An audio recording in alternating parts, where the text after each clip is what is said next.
Hello and welcome to The Debate. I'm Kavit Athwai. As Iran and the U.S. are preparing for nuclear talks later this month, the notion of bilateral talks as a possibility between Iran and the U.S. has been thrown about, such as by the U.S. Vice President Joseph Biden recently. Iran's leader, meanwhile, has rejected talks with the U.S. were it to be under pressure and threats. In this debate, we'll examine the possibility of such talks and whether a thaw is on the horizon.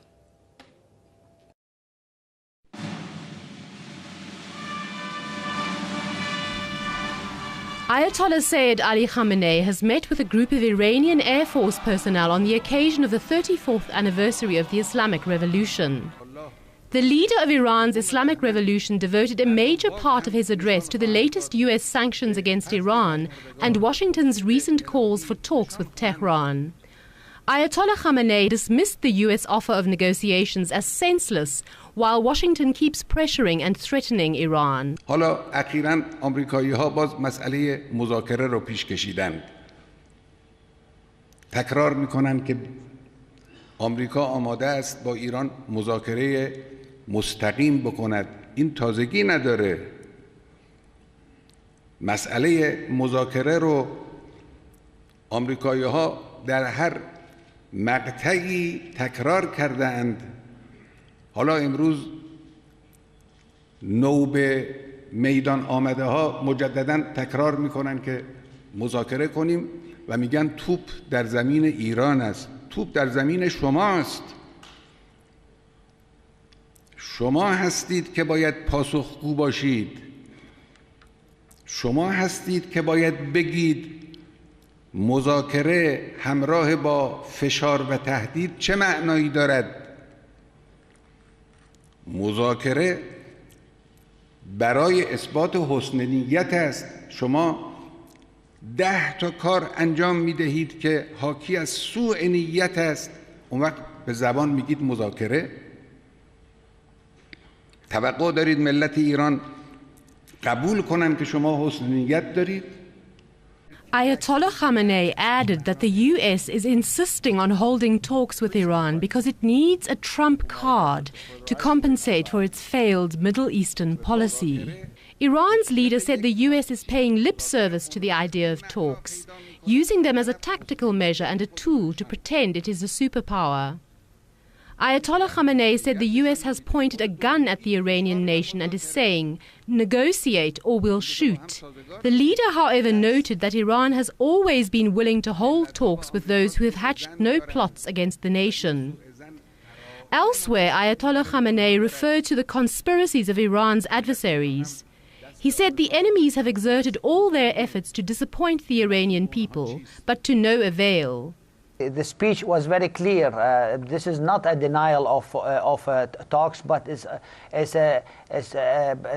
basically an alert that Iran is not willing to talk under pressure, which is very legitimate for a country, as I said, as a proud country, and in spite of a very harsh embargo, still plays a very important role in the Middle East. The leader's comments come a day after the U.S. announced new sanctions against the Iranian oil sector and media outlets.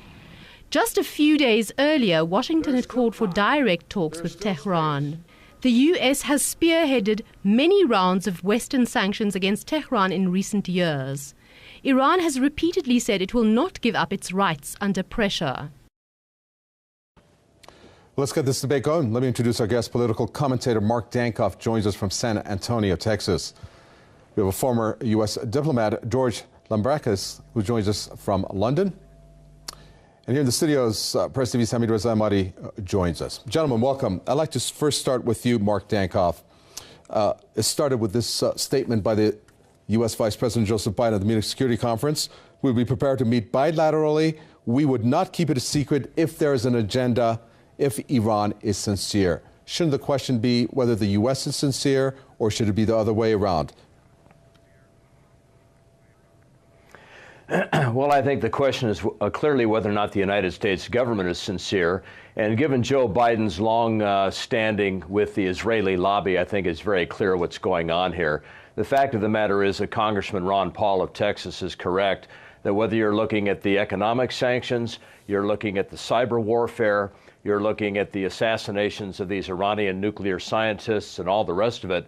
The United States has been engaged ongoingly in a series of acts of war up to this point against the Iranian government that are being facilitated by the Israeli lobby and by Benjamin Netanyahu and by their control of the American politicians who up to this point have been pursuing these policies.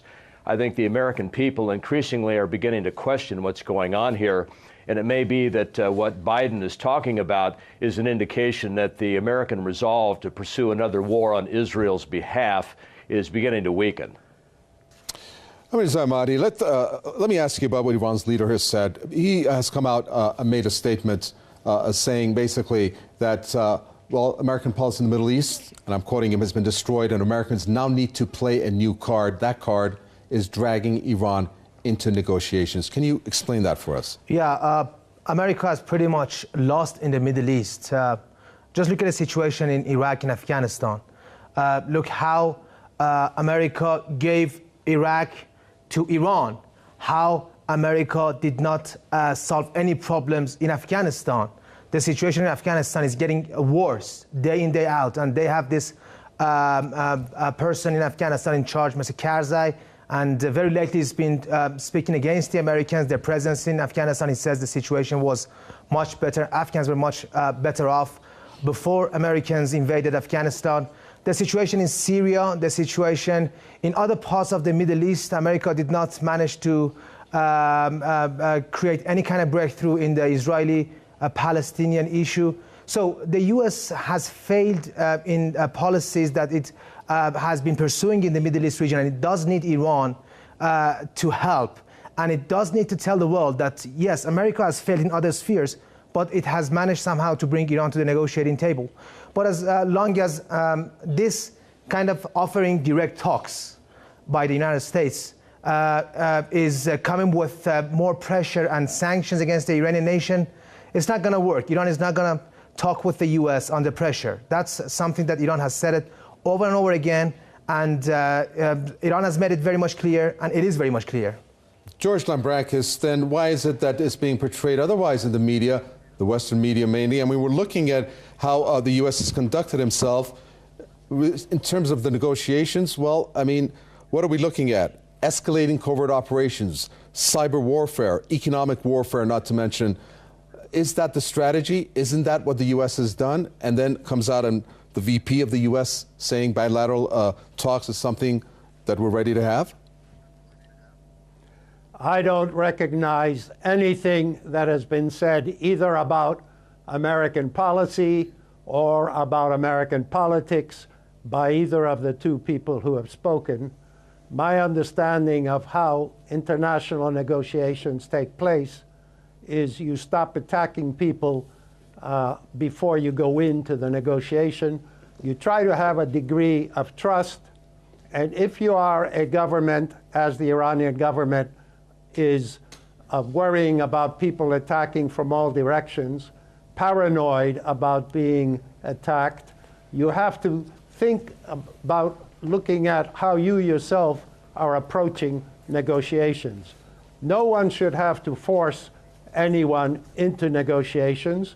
Iran has had negotiations in the past, but nothing has come of it. Iran is continuing to go the way it was despite these negotiations. I think Iranians must realize that the United States, Israel, the rest of the world is not out to get them. What they want is the Iranians to stop trying to mess up the situation in the Middle East by attacking orally Israel, by supporting Hezbollah, Hamas, by attacking Sunni governments, by attacking the United States as a great evil in the world.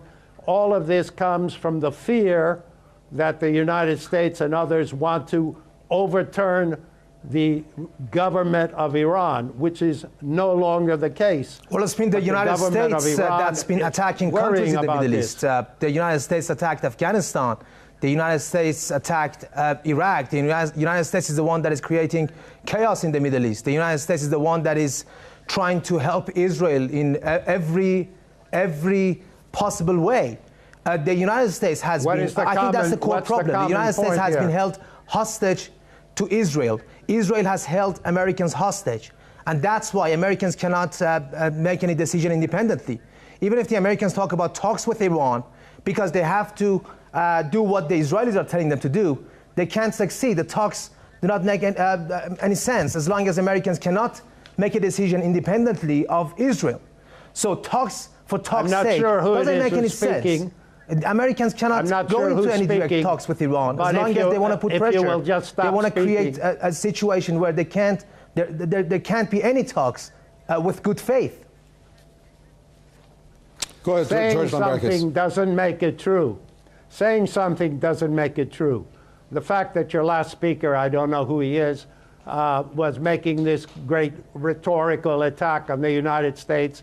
There is a common denominator about Iraq and Afghanistan. Both of those countries were showing themselves to be dangerous to the United States, so the United States reacted. The United States is powerful enough to be able to react. What you should stop trying to do. But the United States has failed in Afghanistan. Afghanistan is a failed state right now. I'm glad that you're allowing me to finish speaking, because I see that whoever you are, you seem to have a point of view that you're not particularly interested in negotiations. You're not particularly interested in seeing where this is going to come out. You're only interested in using propaganda in programs well, like whoever this disagrees with you is using propaganda. Kind of well, that's not kind of free speech. Huh? Whoever is against saying something against what you're saying is spreading propaganda. That's free speech. Western style. Let's bring in Mark Dankoff, switch gears a little bit here. Mark Dankoff, Iran's foreign minister, Dr. Ali Akbar Salehi. Well, he made a statement. He said, I feel this new administration is really this time seeking to at least divert from its previous traditional approach. This regarding John Kerry's appointment and also, at this point, delayed appointment of Chuck Hagel. Now, it's interesting that Kerry has come out. He has said in a foreign policy piece, WikiLeaks, the Kerry plan for Iran, comments made 3 years ago, pursue front and back channel contacts. The U.S. seeks serious discussions and sought to create a new foundation for a relationship based on Iran's non-confrontational compliance with IAEA requirements and other mutual interests like drug running, the Taliban, and illicit trade. So are we going to be looking at this new team with Kerry now in it, maybe Chuck Hagel, that perhaps is going to open up the doors somewhat? Who are you talking to? I don't think so, because of the absolute control. Go ahead, Mark Dankoff. I don't think so, because I think clearly when you look at the amount of Israeli lobby money pouring into both the Democratic and Republican parties, it becomes abundantly clear what's going on here. And it seems to me that whether we're looking at Israeli theft of Palestinian land, we're looking at the way in which the United States intervened in Iraq with invasion, using a fraudulent case for weapons of mass destruction that did not exist, whether we're looking at the real reasons why the United States intervened in Afghanistan, or we're talking about the fact that Israel, the chief so-called ally of the United States, is also a nuclear power. It is a nuclear power that is not a signatory to the Nuclear Non-Proliferation Treaty. The Israelis are obviously the chief nuclear, biological, and chemical weapons agent in the region. And the United States is basically saying that when it comes to the rules, quote unquote, that govern international conduct, Iran must conform to all of these international inspections. They must surrender their right to enrich uranium. They must surrender their right to self-defense, even within their own borders, while Israel can do anything that it wants to. And again, as long as you have the situation that you have with the Israeli lobby's control of both of the major political parties in the United States and the overwhelming Jewish control of the media in both the United States and in Europe, this sort of thing is going to continue. Make no mistake about it, whether it's Kerry and Hagel or some other version of this in the future, there's going to be no significant alteration of American foreign policy until the American people stand up and say that we have had enough of enforcing the Sykes-Picot Agreement. We have had enough of the Balfour Declaration. We have had enough of letting Israel and international banks and oil consortiums control the foreign policy of this country and continue to put us more deeply into debt and involve us in more military situations that do not involve the national security of the United States. Okay. Ambassador. Very well. Well, George Lambrakis, what are your thoughts on, well, in particular, Chuck Hagel? And I'd like to come in with that by Chuck Hagel's statements. One, denouncing proposed sanctions on Iran at one point, that they isolate the U.S., also a military strike against that, and only one of 12 senators who refused to sign a letter asking the EU to declare Hezbollah a terrorist organization. I think the message that Iran should take from all of this is that individuals a reaction don't count to Chuck as Hagel much first, as the government. Please, if you can. But I'm sorry. A reaction to Chuck Hagel. Chuck Hagel. Well, what about Chuck Hagel? He's going to be the new defense secretary. That doesn't change the policy of the United States, does it? It does help. He seems to be well disposed towards discussion with Iran, with the Iranian government, and I think, as I've said before, that you need to build a degree of trust to be able to talk without accusing each other all the time, even while you're trying to talk. Okay, give us one example of that, if you can, please. Well, I think that if you are going to believe my previous fellow American, who has brought out a number of facts about the Middle East, but those facts don't really relate to this issue. If you're going to just make American policy described by that and also by the other speaker from Iran. I mean, I've been in the Middle East. I've worked in the Middle East all over. I've been in Iran. I've served there. I've served in other countries in the Middle East. I know how to approach this thing a little bit besides attacking each other all the time. There is a real danger in the world, not just for the Americans, not just for Israel, but for the whole Middle East, if the Iranian government goes ahead to produce a nuclear weapon. If the Iranian government is reckless enough to think that by going so far and maybe even inviting an attack, it somehow will get support from all patriotic Iranians, that is a pretty reckless gamble to take, when it could be a lot easier to make a proper agreement that allows Iran to continue on its way as long as it's not bothering any of its neighbors. You talk about a proper agreement, George Lambrakis. Hamid Razanbadi, tell us, wasn't it in Russia that the sincerity was displayed by the U.S. in terms of the so-called P5+1? What was it that they offered in return? I think it was some spare parts for airplanes. Perhaps you can tell us more. Is that a show of sincerity? Yeah, well, actually, this P5+1, so-called P5+1, permanent members of this UN Security Council plus Germany, the offer of direct talks by Joseph Biden and the fact that Iran and the P5+1 are going to hold another round of negotiations in Kazakhstan, just these two, when you put them together, you see that the U.S. is trying somehow to bypass the P5+1. So the U.S. has realized that the P5+1 talks with Iran have not achieved anything. So the U.S. wants to do it itself, wants to have some bilateral talks with Iran. So in essence, the U.S. is bypassing P5+1. It is telling Russia, China, and those other countries, and even its European allies, that you haven't been able to do anything. So we're going to be there to talk to Iran. But as long as these talks are not going to produce anything, these talks are just for talk's sake, for the U.S. to tell the world that, yes, we did manage to take Iran to the negotiating table.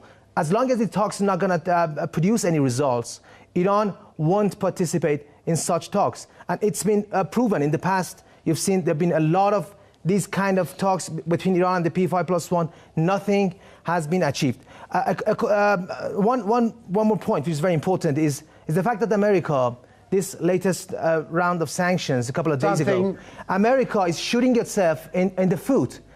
Today, as we speak, crude oil prices have reached their 5-month peak. What does that tell you? America imposes oil sanctions on Iran, and oil prices keep going up. So the U.S. policy of trying somehow to create pressure, to exert pressure on Iran and keep the oil prices at a safe range, it has failed.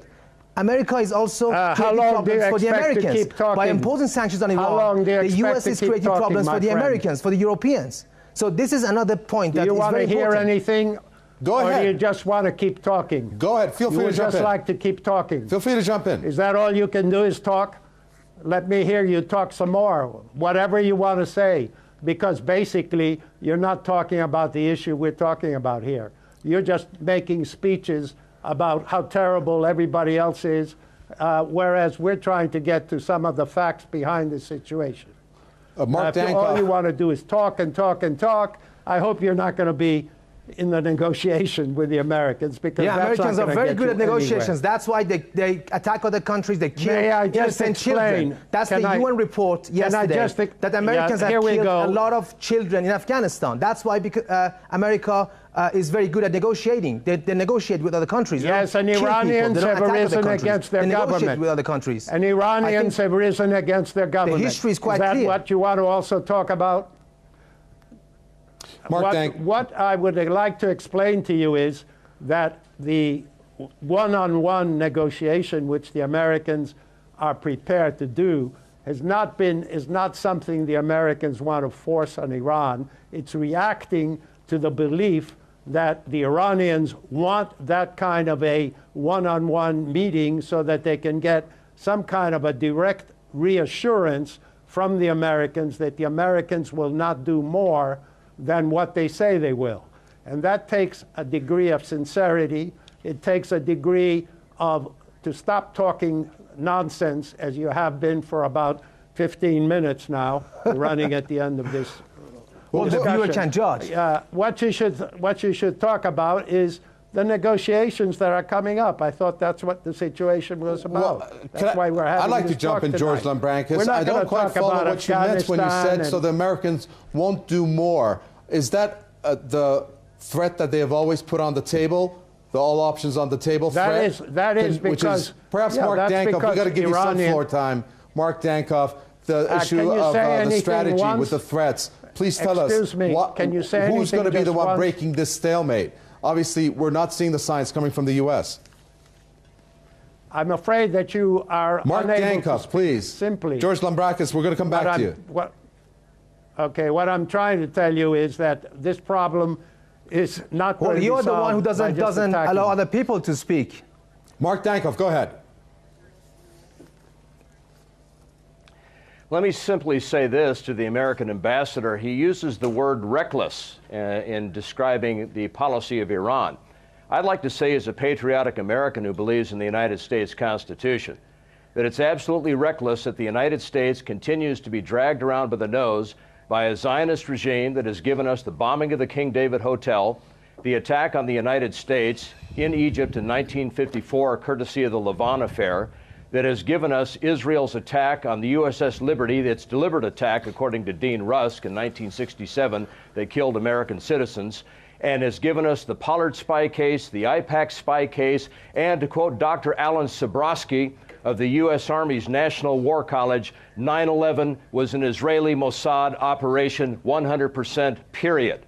Very well. I'm tired I'd of like these to jump people, in Ambassador. quickly, if I I'm may, tired Mark of them running the Dankoff, foreign because of lack policy of of the time, United and I'd States. like to get And the I'm viewer tired of comments. them I'd like to get continuing viewer to comments use in here, if American we can, money before our and time American runs out. lives to Let us destroy run the viewer this comments on the country Facebook and the page, lives please, of other people if around. we can, to find out what some of the viewers have said on our Facebook page regarding this. If we can run that, looking at comments number 1 at this point, if we can hone in on that, of which we had Salik Abbas, who's a viewer, who has said, offering talks and imposing more sanctions, how can the U.S. be serious?